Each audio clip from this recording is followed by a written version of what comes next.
Sesini, yüzünü, kokunu sakladım gözyaşlarımda.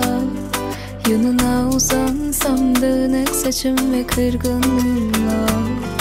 Mesafeler önemsiz, biraz değersiz yolsa olunca.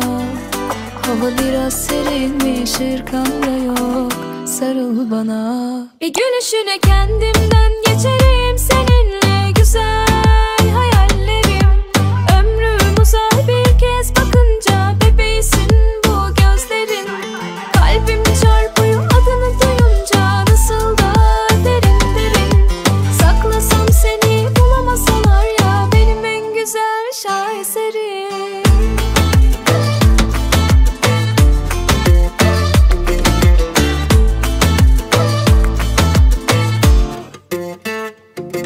Adımı daha çok seviyorum, inan ben senden duyunca. Anılar çok güçlü, daha anlamlı senden kalınca. Yarası geçmezmiş, izi de kalırmış aşktan yanınca. En büyük ilaç sevgiye doymakmış, sarıl bana. Bir gülüşüne kendimden geçerim, seninle güzel hayallerim.